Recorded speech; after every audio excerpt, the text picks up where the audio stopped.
Welcome back, everyone, to the 3 Minutes on the Clock podcast. Today, we have an NBA mock draft. It's been a minute since I've done my last NBA mock, and it's been probably about 3 weeks since I've uploaded this series. I think the NFL Draft Grades was the last time I uploaded for this, so we are back, and the draft lottery was just this past Tuesday. What a crazy lottery we were treated to. This mock is obviously post-lottery, full first round. There are no trades. I might do one with trades in the future, but for this one, there are no trades. So let's get right into it. With the first pick, the New Orleans Pelicans select Zion Williamson from Duke University. Very easy selection for the Pelicans. By the way, I just uploaded a Zion New Orleans Pelicans rebuild yesterday, so if you want to watch that. But this is a home run for the Pelicans. They get someone who has the chance to be a franchise player. Zion Williamson is such a phenomenal athlete. He had such a dominant year at Duke. He's such a fluid player, and he's the complete package other than the jump shot. He has an average to below average jump shot, but other than that, he can do everything. He can facilitate, he can pass, he's a really good defender. Obviously, he's a super explosive athlete, such an incredible player that the New Orleans Pelicans are getting here, and they could add another top 5 pick with potentially trading Anthony Davis. With the second pick, the Memphis Grizzlies select Ja Morant, point guard, Murray State. I've been really excited ever since the draft lottery ended about who's going to go number 2. Is it going to be Ja Morant? Is it going to be RJ Barrett? However, the Grizzlies basically said they're drafting Ja Morant, which makes me sad because I really wanted to see this interesting debate go down. Now the top 3 is pretty much set in stone, but Ja Morant's a really talented player. Him and Barrett are pretty much neck and neck for the number 2 prospect in this class. Personally, I'd give it to Barrett by a hair. However, I don't think this is a bad pick for the Grizzlies. Mike Conley, good player, but he's not getting any younger. I think this is his peak of trade value, and it makes sense for the Grizzlies to try to trade him this offseason, or they could have Ja Morant come off the bench this year and have Mike Conley more as a mentor role. Morant is also a really good athlete, really good offensive player, I feel. Needs to work on his defense, but he's a phenomenal scorer. He was the best passer in college basketball this season, and the Grizzlies are potentially getting their franchise point guard for another decade. Pick 3, Knicks select RJ Barrett, shooting guard or small forward from Duke. Obviously, the Knicks are linked with the Anthony Davis trade. I think the team that trades for Anthony Davis will likely trade for him after free agency, just so they have enough to get 1 max cap signing if it's the Lakers, 2 max contracts if it's the Knicks, and then trade for Anthony Davis later. So that's probably what's going to happen. So for right now, RJ Barrett will be a New York Knick, but that could change as if the Knicks trade for AD, obviously this selection will definitely be a big piece in that deal. Barrett was the number 1 player headed into this season, and his stock didn't fall that much. Obviously, he's still going to be a top 3 pick. Phenomenal athlete. He has super high upside, but he needs to work on his consistency. He needs to work on his shooting. He showed a ton of flashes this year at Duke, but has the consistency issue. I think he won't have a great rookie year, but I do think he will show flashes, and then I could see him having a really good second season. Now, pick 4, this is where this draft really kicks off for me. The Los Angeles Lakers, they could go in a number of waves. Obviously, they could look to trade for someone like Anthony Davis, maybe look at another all-star, maybe like a Bradley Beal. Obviously, I don't think the Lakers are trading the 4th pick for Bradley Beal. I think that would be a steal for Washington, but I think he's someone who the Lakers could look at.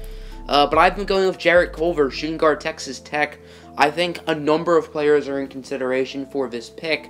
However, the Lakers do sort of have a hole at shooting guard, and Jarrett Culver can step right in if they were to keep him. Extremely high floor, really good 3-and-D player, phenomenal this year at Texas Tech, Big 12 Player of the Year, excellent during the tournament.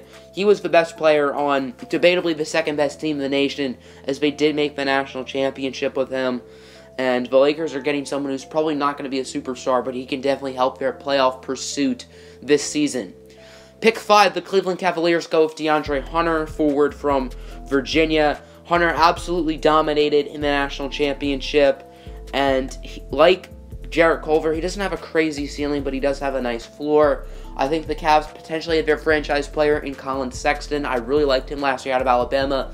He showed flashes, but does have some work to do, which is expected. And obviously the Cavs were hoping for R.J. Barrett or Ja Morant or obviously Zion Williamson. Doesn't look like they're going to get that, so they're going to have to settle for Hunter. I think DeAndre Hunter is a tad bit better than Jarrett Culver as a prospect, and I'm not as high on Culver or Hunter as other people. Hunter is a phenomenal defender. He also screams 3-and-D, but he has a bigger frame than Jarrett Culver. I think Culver might have a tad bit more upside, but I think this is a really nice pick for the Cavs. Pick 6, Darius Garland, point guard Vanderbilt to the Phoenix Suns. Definitely one of the strangest players in his draft class. I'm not as high on Garland as others, and I feel like for a real reason why his stock soared this season was because most freshmen's stock dropped. Guys like Nasir Little, who were supposed to have big seasons, Cameron Reddish, they dropped. And Darius Garland, who played like 3 games this season due to an injury, he was able to jump up even though he got injured, which I don't really get that. I think he's a fringe top 10 prospect at best. He does have nice potential though. I think he's a work in progress, and for the Suns, they obviously need a point guard badly. This pick could be Kobe White as well, however, I think we're going to go with Garland, who does have more upside. Really solid scorer. I think that's his best ability. I think he needs to work on his playmaking, and with guys like Devin Booker and DeAndre Ayton on that team, I don't think Garland will be the primary scoring option, so I do think he needs to work on his passing. Pick number 7, Kobe White, point guard North Carolina to the Chicago Bulls. They have Chris Dunn, who's a meh player at best, liability on offense, really solid defender, however. And Kobe White is also a really solid defender in my opinion. He's definitely an effort giver, high energy player.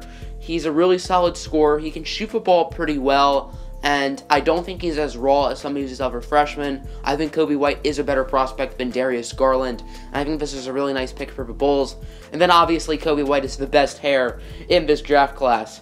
Pick 8, Cam Reddish, small forward from Duke to the Hawks. Hawks have 2 top 10 picks, and in this mock draft, the Hawks are getting 2 home runs in my opinion.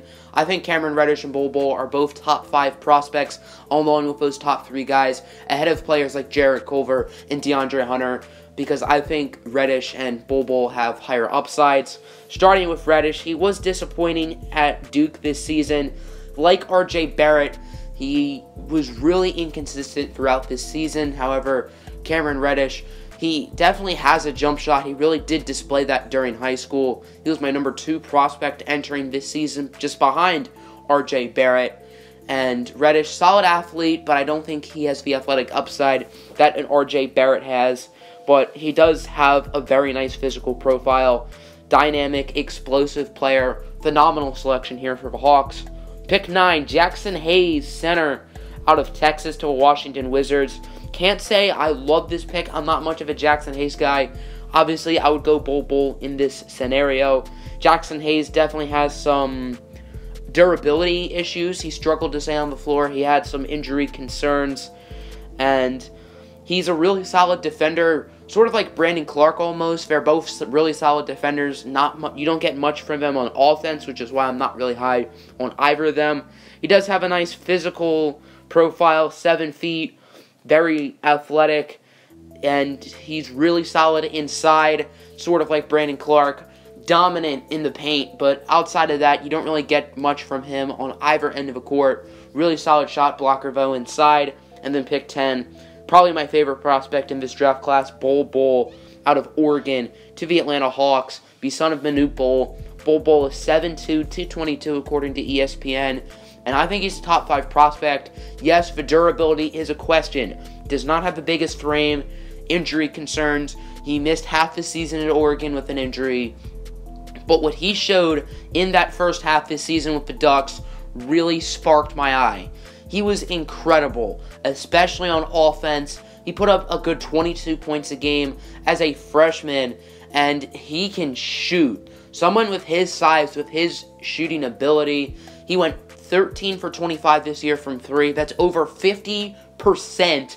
He needs to work on his touch inside. He needs to work on rebounding. I think he only averaged like 9 a game, which for someone who's 7'2", you got to be averaging more than that. However, I loved what he showed on the offensive end of the floor this year. Bol Bol is one of, if not my favorite prospect in this entire draft. And when I say favorite, I'm not saying he's the best. I think the best is obviously Zion Williamson. But My guy in this draft class has to be Bol. I think he has all-star potential, and I think the Hawks are getting two really good players here in Cam Reddish and Bol. A+ for me, Chief. Next up, we have the Minnesota Timberwolves going with P.J. Washington, power forward from Kentucky. And compared to some of the other big men who I have going in this range, like Jackson Hayes, Brandon Clark, who isn't really going in this range, but a lot of mock drafts do have him here. I think P.J. Washington is definitely a better prospect than both of them. Washington is very athletic. He's really good on both ends of the floor.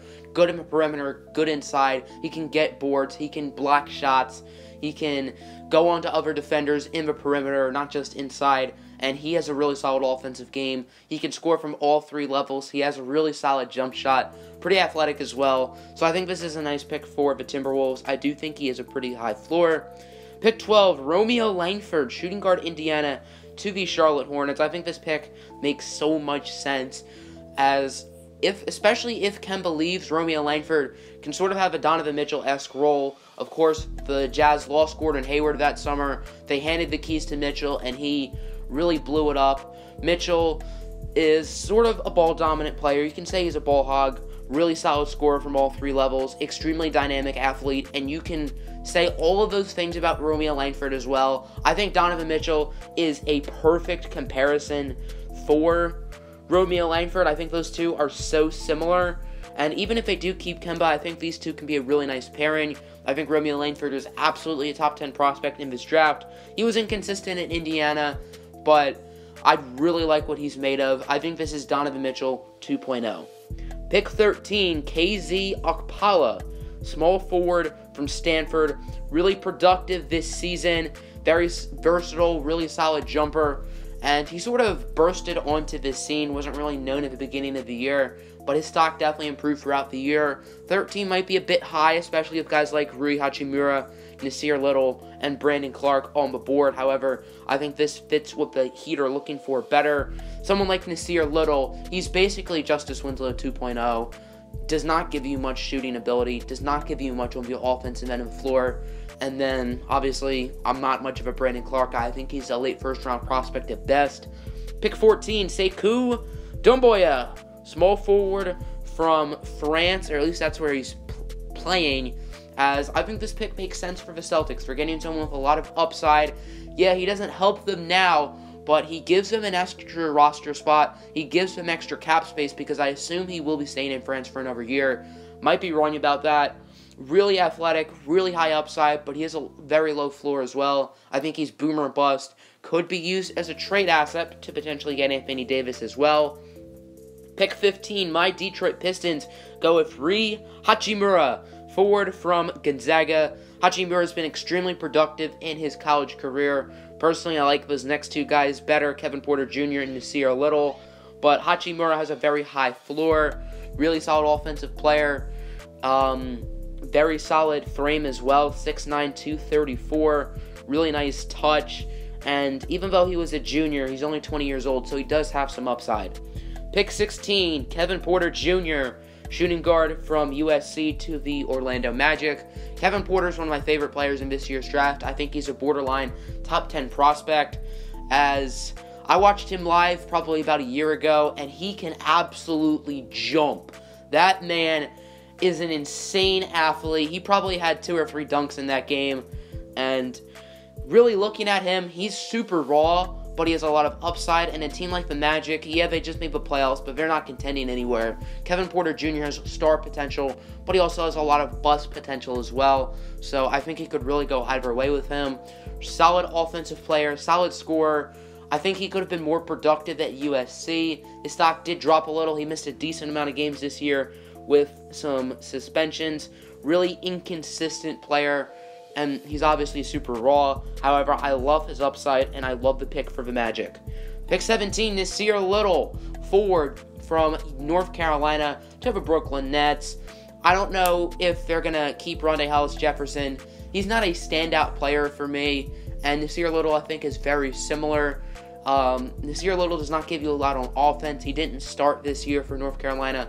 He played about 20 minutes a game, which is not a lot, but they have forwards like Cameron Johnson and Luke May there, so it's not like he's starting or it's not like he's coming off the bench for a bad team. He would start for pretty much any other team in the country except for maybe Duke and maybe Virginia. But outside of that, Nasir Little, he gives you a lot on defense, lots of defensive potential, very similar prospect to Justice Winslow. I think if Winslow was better early on in his career, I think Little would be picked a little bit higher. Winslow did have a really solid year, more of a point forward for the Heat, and he is locked up for the next 3 years, I think. I think the Heat are very happy with him, but I think Nasir Little, sort of a boomer bust, not as boomer bust as Kevin Porter Jr., but he does have a high ceiling, but he also has a pretty low floor. Pick 18 is Keldon Johnson, shooting guard, Kentucky, to the Indiana Pacers. Tyreek Evans is pretty much gone since he got suspended for 2 years yesterday for using the good stuff. So, Keldon Johnson, really high upside in my opinion. He has very solid physical tools. He's versatile. He's really solid on both offense and defense. Inconsistent at times, needs to work on his shooting, but really solid 3-and-D player if he can get a consistent 3. And I think he's someone who can contribute off that Pacers bench very early. Pick 19, Goga Bitadze, center from the Republic of Georgia. I honestly really like this prospect. I think he's a better prospect than Brandon Clark. I think he's a better prospect than Jackson Hayes. As Bitadze, really solid offensive potential, stretch big, not much of a defender, or at least he's not really great at it yet. I think he's likely going to stay out in Georgia for a year or two. And I think he's raw, but I like his upside, especially on the offensive end of the floor. And then pick 20, Brandon Clark, finally drafted out of Gonzaga. Really good year for the Bulldogs. Really good player inside, both on offense and defense.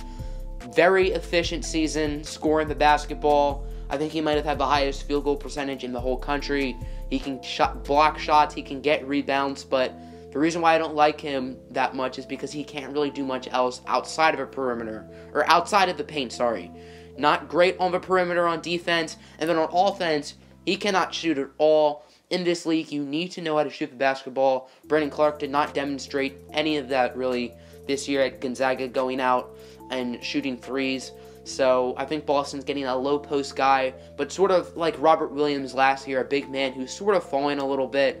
Williams is sort of the same way. I do think Williams does have more upside, and I think Williams is a little bit better of a defender. But Clark is a really solid defender too, and as an inside defender, we've seen players like Rudy Gobert who are dominant in the paint and not much else. So I do think Clark has a chance to be good, but I don't love him. Pick 21, Grant Williams, power forward from Tennessee, to the Oklahoma City Thunder. Williams does not look like a great NBA prospect on paper, but really watching him, I think he's someone who can be really solid in the league. Not the biggest, not the most athletic, but production is there. He has been incredible at Tennessee. One of the best players in the country. At worst, I think he was probably an all-NCAA second-team guy, maybe first-team, not entirely sure. Two-time SEC Player of the Year. Williams is really solid on both ends of the floor. He can score the basketball from all three levels. Not a great three-point shooter, but he's better than some of the prospects in this draft class for sure from that range. Really solid on defense. He can block shots. He can grab boards. And he definitely showed a lot of improvements this season, even though he was really good as a sophomore as well. Pick 22, Ty Jerome, point guard out of Virginia, to the Boston Celtics. Both Kyrie Irving and Terry Rozier are free agents. We know Kyrie Irving might go. Terry Rozier was talking on a show the other day saying if the team stays how it is, then he's going to go too. Jerome is big for a point guard, 6'5", 200 pounds, but very smooth player, really solid passer, really solid scorer, very efficient. Him and Kyle Guy are both going to be drafted. I think Kyle Guy is a really underrated prospect, and I think Ty Jerome is a solid prospect, as Jerome really solid during the tournament. Probably wouldn't have declared had Virginia not won the national championship, or had they not gone as far. Pick 23, Carson Edwards, point guard Purdue to the Utah Jazz.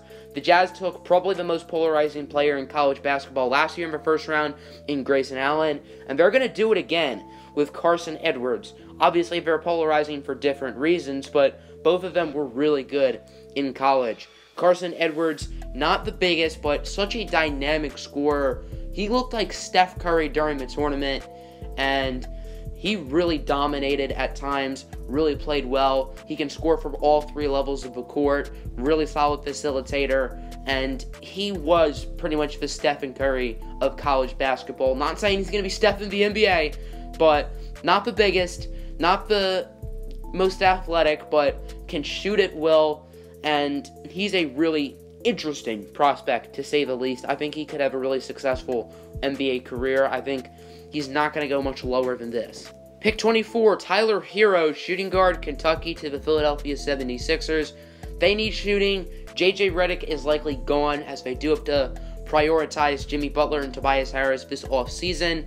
So they get Hero here. Last year in the late first round, they got a dynamic scorer in Landry Shamet. They ended up trading him away, and I think Tyler Hero can be a dynamic scorer as well. I think he has a lot of upside. I think this is the lowest he goes, sort of like Carson Edwards as well. Hero has a phenomenal shooting stroke. He's athletic enough. He's good enough on defense, but I think the scoring ability is going to be really hard for Philly to pass up. Pick 25, Jalen McDaniels, small forward from San Diego State to the Portland Trail Blazers. This is not Jaden McDaniels. He's a prospect in next year's draft, projected to go top 5. McDaniels can play the 3 and the 4. He's 6'10". However, I think he has the ability to play the small forward. Obviously, forward is a position in need for the Blazers. They have their guards set. They have their center, I think, set in Yusuf Nurkic, who I really like. But they could use forwards. Who do they have starting? Guys like Evan Turner, Al-Farouq Aminu. It's not great. There's probably someone who I'm forgetting. But McDaniels, I think he's raw right now, but he's had a solid career with San Diego State. And I think he'll be a good player in the NBA. Pick 26, Nickeil Alexander-Walker, shooting guard, Virginia Tech. Really nice value here for the Cavs. They got a Virginia player and then a Virginia Tech player, which is very interesting. Alexander Walker, I think, can play a little bit of a 1 and the 2. He's a dynamic player off the bench, can score the basketball, can facilitate, and the Cavs are getting 2 really high-floor players in this draft. Not the most upside. I don't know if either of them will ever be all-stars. Definitely, or probably not with Alexander Walker, maybe DeAndre Hunter. But I think they both have high floors, and they'll both be good players in the NBA. Pick 27, Naz Reid, center, LSU, to the Brooklyn Nets, as Naz Reid, very high upside. His stock sort of slipped a little bit at LSU, and 27 you could debate is a little bit high, but I think Naz Reid is a really solid prospect, really solid shot blocker, very athletic. He has an NBA frame already, and he has a little bit of an outside jumper. Not great, but at least he's trying, and at least he's showing potential there. Pick 28, Bruno Fernando, center, Maryland, to the Golden State Warriors. They have not really found that center yet. Yeah, they have DeMarcus Cousins, but I don't see Cousins back next year. And even if he does, he's not the same player, and they could use someone off the bench. Damian Jones was out pretty much all year. Kevon Looney, I really like Kevon Looney, but he's not really a center. Bruno Fernando, I think, gives you a lot of upside, especially on defense. 7'4" wingspan. He can play a little bit of a 4, but I think his shot blocking ability will have him at the 5. Sort of like Jarrett Allen in a way, really solid inside. He has a little bit more touch outside than someone like Brandon Clark, but he's not really much of a jump shooter. I think your most value of him is going to be in the paint, especially on defense. Pick number 29, I have the San Antonio Spurs, who already drafted Goga Bitadze earlier in this draft class. They got an international player, so now, why go with 2? You got to get someone who can play for you right now. So I have the Spurs selecting Admiral Schofield, small forward from Tennessee. Really productive season this year at the Bulls. Really solid jump shooter, really solid offensive player. And him and Grant Williams were a really good 1-2 punch for Tennessee. I think Schofield has a very high floor. Obviously, if the production is there, he can play the 2 and the 3. Definition of 3 and D, and I think the Spurs could use more players like that. Yeah, Derek White's sort of a 3 and D guy, but he's not the biggest, and he's more of a point guard. So I think they could use a wing off the bench who's really good at both. And then pick 30. Finishing out the first round, we got Louis Kane, forward out of Oregon, to the Milwaukee Bucks. Chris Middleton is a free agent this offseason, and even if they do bring him back, I think they could use more depth. They have guys like Pat Connaughton, Tony Snell, it's really not great. They could look to go guard here, as Eric Bledsoe and Malcolm Brogdon are also free agents, and so is Brook Lopez.